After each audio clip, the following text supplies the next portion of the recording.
เจ็บบ่เครื่องบ่เอาหยอดเอา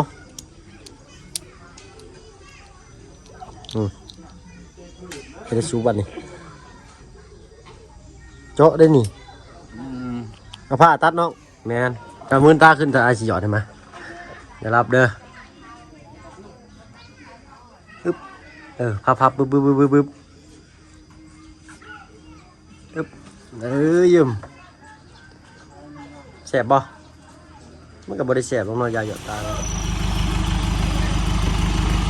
เดินหน้า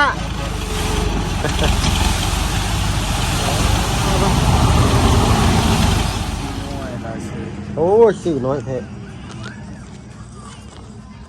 เอาบังก่อนเอ้าอย่าแล้วบ่เป็นเงินทางแม่เพิ่นเอาไว้ไปชื่อใครเนาะเอาขอบมุกขอบใจทั้งเมย์โดยเนาะก็เป็นเมย์ทั้งเพิ่นชื่อชายนี่แหละพี่น้อยเนาะโอ้ได้ไฟฟ้านี่ก็สิมีแฟนใหม่แล้วแหละนี่พัดลมมาได้เนาะพัดลมมาเพิ่นเอิ้นแฟนอาสิยิ้มมาแล้วน้องชายครับพี่น้อยเนาะตัดภาพมาตอนค่อยคำเร่งลงก็อีบุญพี่น้อยเนาะแล้วบาทนี่ต่อมมอมอยู่เอ้าพี่น้องปลาลุงเนาะเขาเมนมาบอกซอยเนว่าสีน้ำเงินสีเขากันอยู่บ่เนาะกันเปื้อนข้างนอกพี่น้อยเนาะประตูเดี๋ยวสิท่าสีอีกพี่น้อยเนาะเจ้าสีอย่างให้น้องเพิ่นพี่น้อยเนาะเอ้าเดี๋ยวรอถ่าถามน้องเพิ่นอีกเอ้างั้น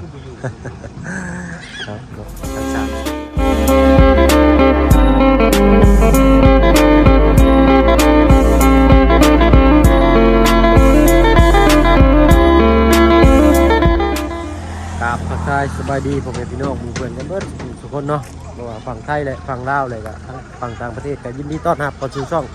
เราเพิ่งเคยไล่คือเก่าเนาะมื้อนี้ก็สิได้ไปนำรถทรายพี่หน่อยเนาะ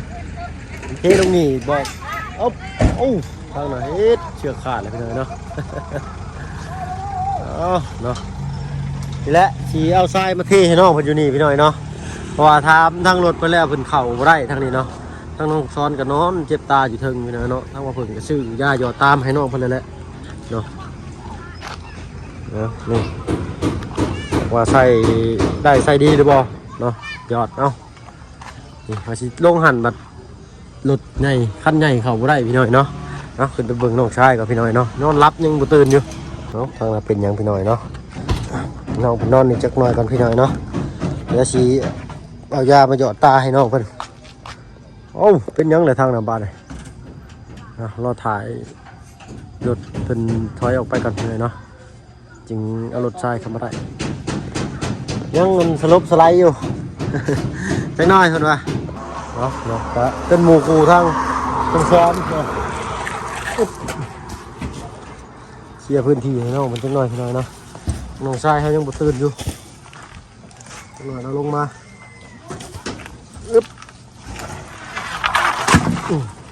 นี่แหละเนาะได้อยู่เนาะ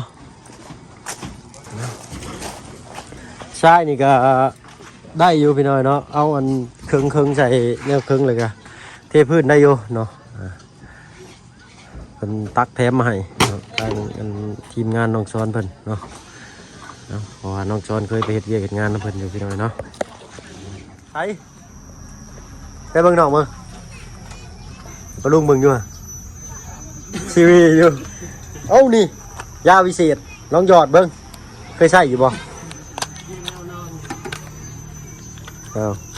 เบิ้งสิอ่านฉลากก่อนใช้ยาแล้วกันเป็นภาษาเวียดอ่านบ่ออกพี่หน่อยเนาะภาษาอื่นก็บ่มีโอ้ยหากระตื่นเจ็บบ่เครื่องบ่เอาหยอดเอา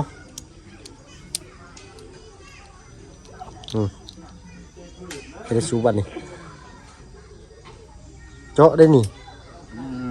เอาผ้าตัดน้องตัดปลายนี่ออกหน่อยหนึ่งเอาไว้และปลายฮะผ้าหาบนยู่ทางไหนเมื่อเช้าผ้าตัดผิดมาตัดได้ผ้าตัดประเภทมาตัดเสียมได้เนี่ยเจอเอาลองตัดออกบนยู่เอาอันทางชายส่งเขาไปถอยรถเข้ามาเลยก็ได้เจ้าเนาะ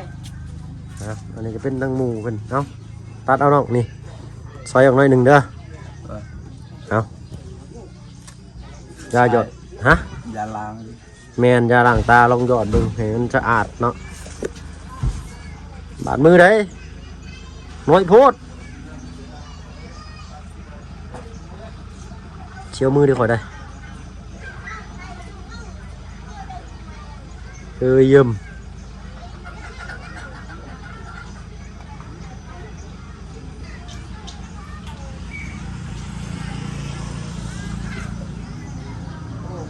นั่นแหละโอ้ทำกินเบิร์ดบ่อสร้างครั้งน่ะโอ้ยแล้วกันมืนตาขึ้นเลยยอดเดี๋ยวไล่ไข่ย่อยแล้วก็ได้เนาะไฟฟ้าสร้างไฟฟ้ากันยังบ่ทันมาตั้งสติก่อนสตาร์ทเสมอชึ่งเท่เลย ใช้ได้บ่ ลองเงยขึ้นเลยยอดลงเบิ่งด้วยแมนถ้ามืนตาขึ้นแต่ไอสิหยอดใช่ไหมอย่ารับเด้ออึ๊บพับบึ๊บอึ๊บยืมแสบบ่มันก็บ่ได้แสบลงน้อยยาหยอดตาเนาะ ใช้ได้เดือ แสบน้อยเดียวเอาปิดไว้ก่อนมื้อแรกยังหยอดอีกเนาะหยอดเรื่อยๆถ้ามันเครื่องก็จังหยอดเนาะเอาอ้ายกำลังสั่งทรายมาให้น้องเด้อเนาะสบายดีปลาลุงอยู่ฮะ ได้ดีบ่ลุง กระตื่นแต่นอน เจ็บตา เดี๋ยวเอาติดหมากระเบิดก่อนยึบนะทรายน้องเพิ่นอยากให้เอาเข้าหั่นบ่ได้พี่น้อยเนาะพุ่นแหละมาแล้วไปน้องไปโบกรถอยู่ฮะเนาะน้อยเอานี่เลยเนาะพอเอาเข้าในบ่ได้เอานี่ได้บ่น้องสอนได้เนาะมาปอดโตเนาะว่ารถที่เพิ่นแก่ไปน่ะหลายแล้วอันนี้หลายอีกพี่น้อยเนาะเต็มรถเนาะ800,000กีบพี่น้อยเนาะ เป็นเงินกับ1,300บ่ไปตู้เพิ่นเมียของพ่อตู้7 ปีพี่น้อยเนาะ เพิ่นเห็นเด้อก็จื้อเสือเอ้ามึงต้องลุมเด้ออึ๊บอ๋อโดยโอ้เป็นระยะเด้อค่อยเนาะเอาโอ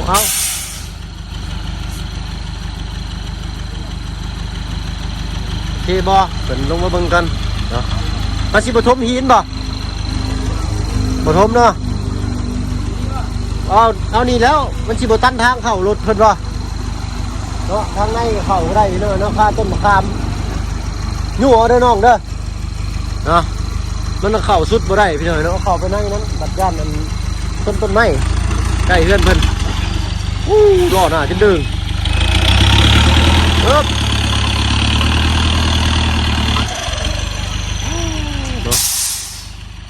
เป็นแถมให้อีกพี่น้อยเนาะโป้เชียวด้วยก่อนขอให้ก่อนพี่น้อยเนาะไปด้วยเลยโป้เชียวพี่น้อยเนาะ เป็นทรายทรายเปื้อนกันลายเลยเนี่ย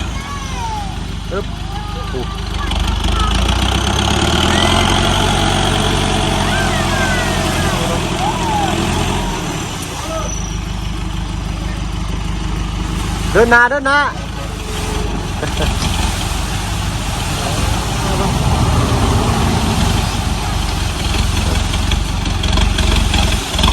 อ๋อตัวถมเพื่อนเราแหละบัดพี่น้อยเนาะตึมบ่ตึมเลยเอาตัวพี่น้อยเนาะเรียบร้อยพี่น้อยเนาะ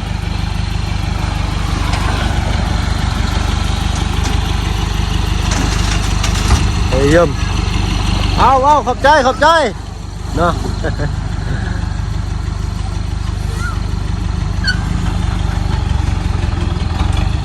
โอเคพี่น้อยเนาะ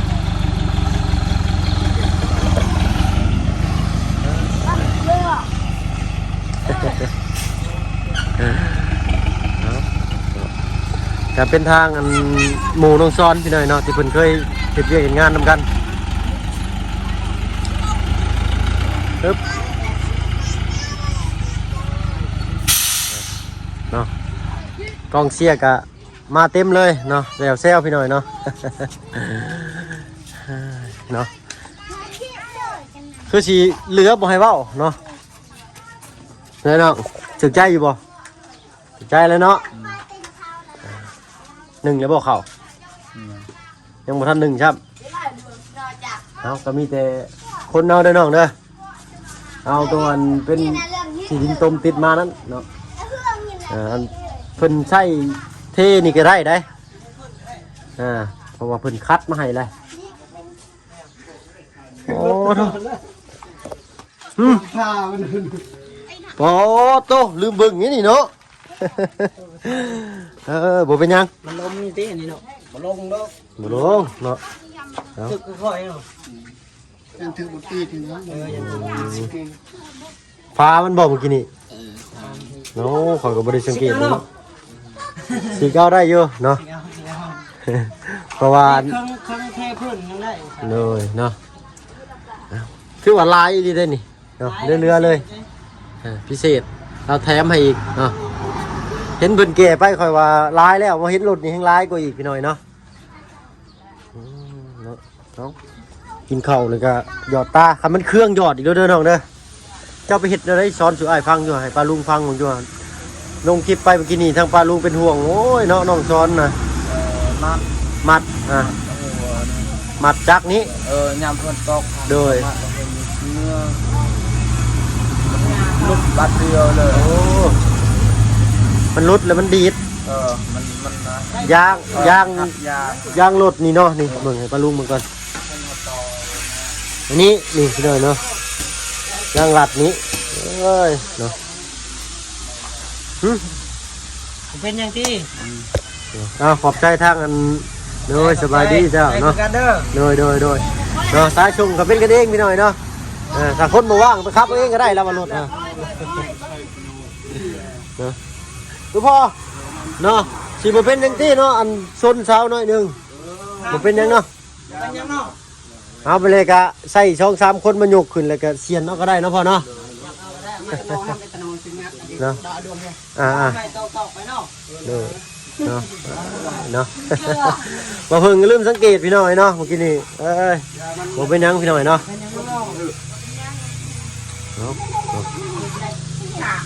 ดินกองดินทรายกองนี้เนาะกับบ่แม่นเงินของบ่เพิ่งเองดอกเนาะต้องลองสอนก็ได้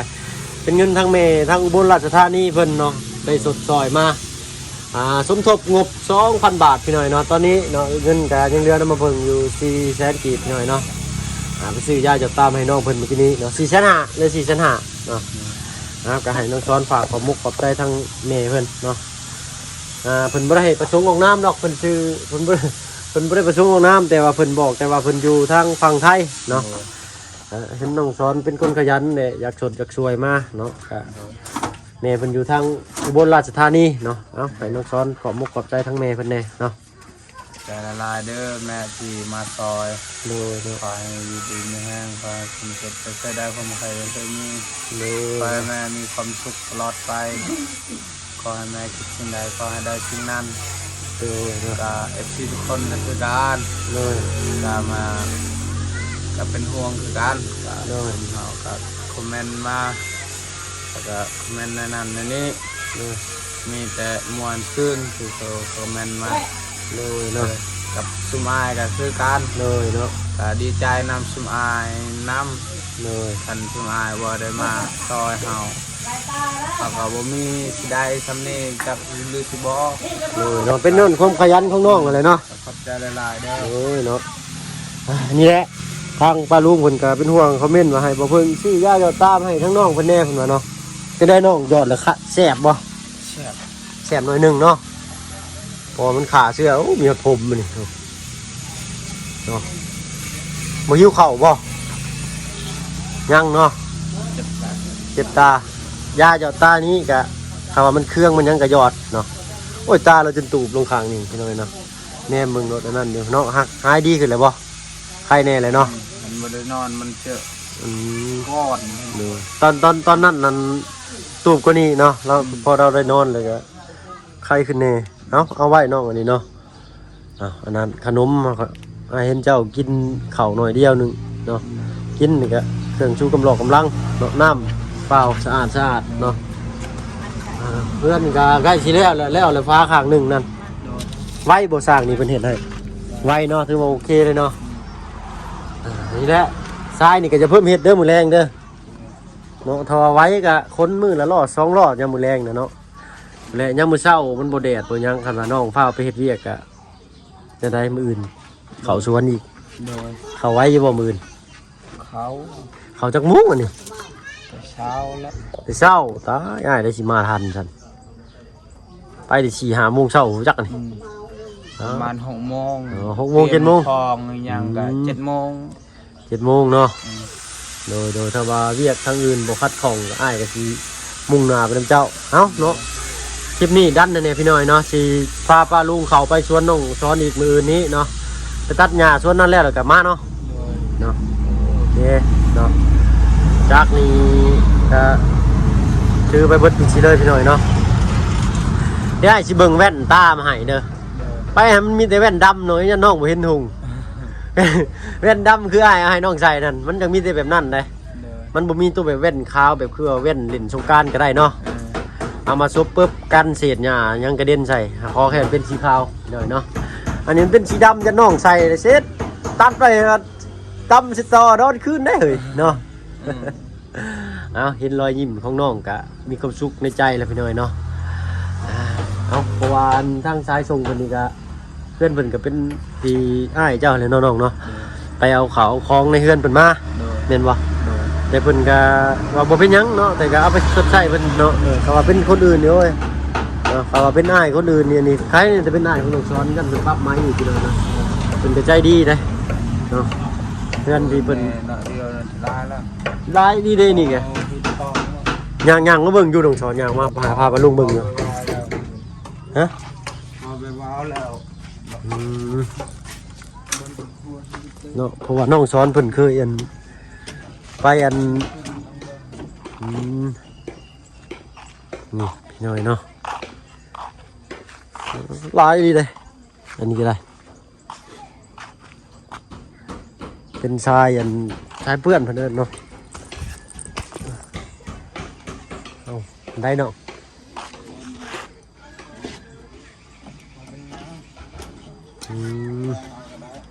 แปลงเอาเนาะ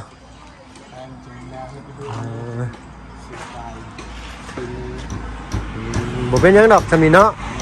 มันบ่ผิดผีผิดหยังติบ่มีดอกเนาะ มีแล้วจำเป็นแล้ว กระบอกกับ คนนึง กระบอกกับครอบเพิ่นเด้อเสียเด้อเนาะลูกร้านกับบ่ได้มาล่วงเกินหรือมาเฮ็ดนี่ซับใหญ่ใส่ซอยดอกก็เป็นอุบัติเหตุเนาะความเชื่อภัยความเชื่อเพิ่นเนาะมีแต่เอิ้นบอกเอาแหละน้องเอ้ยเนาะ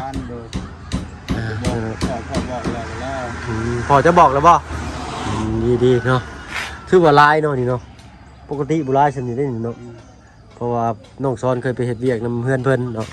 แต่เราว่าเป็นของเพื่อนน้องซ้อนนั่นเพิ่นมีแต่แถมให้พี่หน่อยเนาะ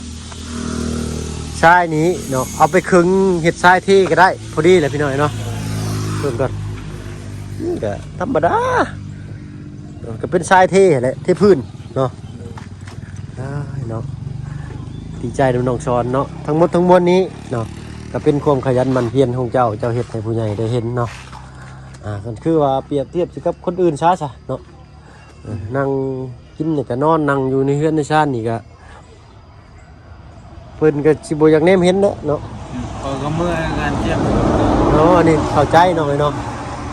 ทางผู้ใหญ่เพิ่นบอกว่ายังบ่อยากให้น้องกันเผาเฮ็ดเวียกนักจับเนาะให้เจ้าพักผ่อนก่อนแน่จักมื้อเนาะคันว่ามื้ออื่นเนาะเขาว่ามันบ่แดดบ่หยังเขาว่าก้าวฝนสิตกนะบ่ต้องเข้าไปกระช่างสวนเนาะคนดินเขาให้สร้างเพิ่นนี้เนาะพอดีเต็มปุ๊บเดี๋ยวจึงได้เทพืชเลยนะเนาะตามจริงก็เป็นหน้าที่ของช่างเพิ่นแหละพี่น้อยเนาะก็เฮ็ดร่วมด้วยช่วยกันก็ดีโดยขอบมุกขอบใจหลายๆเจ้าเนาะโดยเนาะกระติกบ่อยากเมื่อแหละบาดนี้ เอามันให้อยู่นี่ก่อนถ้าพักผ่อนก่อนกูค่อยมัดให้ เนาะมือก่อนนะไอ้ตกเป้นี่น้องจอน อุ้ยโดยขอบคุณขอบใจทั้งสายส่งหลายๆพี่หน่อยเนาะเฮือนเพิ่นก็บ่ได้ใกล้ดอกนี่หลังนี่ก็แม่นหลังนั่นก็แม่นเนาะแบ่งให้นอนตี้จากหลังนี่ เนาะว่าหยอกเพิ่นพี่หน่อยเนาะเพิ่นก็เป็นกันเองพี่หน่อยเนาะนิสัยดีเนาะแล้วก็ชื่อข่าวชื่อของกับบางที่ก็บินนี่ติดไว้ก็มีเนาะจ่ายพี่หน่อยจ่ายได้บ่เป็นบ่จ่ายได้เพราะว่าเพิ่นก็บ่ได้ทวงดอกเนาะเอาญาติยากพี่ทางอื่นคือบาบุญสารวัตรนี้เนาะเพิ่นก็ไปถ่ายคลิปอยู่ทางบ้านน้องนางน้อยเนาะทางลุงจันทร์ก็ตามหลังเพิ่นไปเนาะทางเฮาก็ยังอยู่เพิ่นน้องซ้อนคอยเบิ่งเวียกทางนี้เนาะยังบ่ทัน1ข้าว1น้ำเนาะน้องเนาะมาแล้วบ่ข้าวนั่น ว่าแล้ว เอาสิกินข้าวยังมื้อแลงนี่ จักพ่อยังนึงอยู่ เนาะ พออยู่เนี่ย ไข่เบิดแล้วบ่ไข่นั่น มันแต่โดนแล้ว เอ้ามาดิซั่น ไข่พอชื่อพอชื่อว่าชีน้อยล่ะชื่อ โอ้ยชื่อน้อยแท้เอาเบิ่งก่อนเอ้า อย่าแล้วต้อง บ่เป็นเงินทางแม่เพิ่นเอาไว้ไปชื่อไข่เนาะเอาขอบมุกขอบใจทั้งแม่โดยเนาะก็เป็นแม่ทั้งเพิ่นชื่อชายนี่แหละพี่น้อยเนาะเดี๋ยวบ่าวเพิ่นชี้แจงทั้งแม่ไปอีกเนาะพอไว้ได้ชื่ออย่างอื่นให้เจ้าเนาะหรือว่าเฮาสิชื่อเข้ามาเลยหรืออะไรไข่ก็แตะหนึงก็6 7ชิปนี่แหละพี่น้อยเนาะแล้วก็อีกอย่างหนึงน้องถ้วยบวงที่ทั้งแม่ทั้งหรือว่าทั้งเอื้อยหรือว่าพี่น้ำตาลเนาะเป็นชื่อมาให้ชุดนั่นนะที่บ่าวเพิ่นชื่อเขามาให้นั้นบอกพอจะโลดเอาเข้ามาใส่แล้วเด้อบ่ต้องเก็บไว้ดอกเนาะเจ้าเอาไว้หายน้ำโดยเนาะเป็นเอาตุ๊กมาให้อีกพี่หน่อยเนาะ ไปหายน้ำหายในขอบใจ ตอนละลาย เนาะให้พอเจ้าเอามาใส่รู้เด้อน้อง เลย เพราะว่าเห็นเพิ่นตักแจวใส่โคกเด้ เลย มันจำบ่คักเพิ่นบ่เห็นแต่เพิ่นเอามาใส่โลดถ้วยบวงสรวงชามนะมีจานมีถ้วยเนาะแต่ก็บวงแต่ก็น้ำเดี๋ยวมันมีบ่กระเจหรอกเห็นแล้วบ่หรอกนะเนาะเห็นแล้วเนาะหลอกเป็นอยู่เนาะเอ้าทั้งตู้พอมันจะไปใช้นะโอ้ผมยังขับรถได้อยู่เนาะทางปลาลุงว่าเด็กน้อยหลายเนาะก็คอยใส่เปิดก็บ่ต้องเปิดแห้งมาได้เนาะพอดีไหลพอใส่อะไรเนาะอันยามบ่ได้ใส่หรือว่าไปหันไปนี่ก็ล็อกไว้เนาะยันเด็กน้อยมาเปิดเลนเนาะเฮาก็รายได้ก็ได้น้อยเนาะขายกล้วยขายหยังก็ได้จะหลอกไว้เนาะประหยัดเน่าแล้วเนาะน้ำในก็มีแล้วเนาะเหลือแต่ไฟฟ้าบัดนี้ยังรอถ่าสร้างเพิ่นอยู่เนาะโอ้ได้ไฟฟ้านี่ก็สิมีแฟนใหม่แล้วแหละนี่พัดลมมาได้เนาะพัดลมมาเพิ่นเอิ้นแฟน อาสิยิ้มมาแล้วน้องชายเฮาเนาะเสาเติบน้องเขาก็ได้เราเจ็บตาบ่แม่นยังเนาะพี่น้อยเนาะยังโหลดอยู่พอน้องเพิ่นก็หาก็ตื่นเนาะรถชงชายมาเพิ่นก็เลยตื่นเนาะสำหรับคลิปนี้ก็สิลาพี่ลาน้องลาป้าลาลุงเพิ่นเลยเนาะสบายดีป้าลุงแน่นอนละเนาะ สวัสดีบ่าวลุง โดยเนาะถ้าฟ้าฝนเป็นใจหรือว่าดินฟ้าอากาศอื่นก็สิเดินทางเข้าไปกับน้องเพิ่นเนาะคอมเมนต์เข้ามาหลายๆเนาะว่าจะให้บ่าวเพิ่งเดินทางเข้าไปกับน้องชายเนาะเก็บภาพบรรยากาศไปตัดหญ้าถอยน้องซ้อนพี่น้อยเนาะมื้ออื่นเนาะถ้าว่าดินฟ้าอากาศเป็นใจเนาะเบิ่งกาลเวลานำแน่เนาะถ้าว่าเฮาสิเข้าพวดพลาดโลดนี่ก็ห่วยกันว่าขับรถคนเดียวคนละคันนี่ก็สิง่ายอยู่ได้อันนี้2คนเนาะจักนักเครื่องตัดหญ้าบ่จักนักคนอีกเนาะด้านน้องเพิ่นนี่ขับรถก็ระมัดระวังย่านบ่พึ่งตกรถนี่ก็ปานนั้นนะ ตามที่บ่พึ่งเบิ่งนะเนาะเนาะสำหรับคลิปนี้ก็สิขอตัวลาพี่ลาน้องก่อนพี่น้อยเนาะผู้พ่อคลิปหน้าสำหรับคลิปนี้ลาแล้วพี่น้อยเนาะอันใดที่ว่าเป้าผิดพลาดประการใดก็ขอโทษขออภัยเนาะเวลาพี่น้อยเนาะสบายดีจ้ะ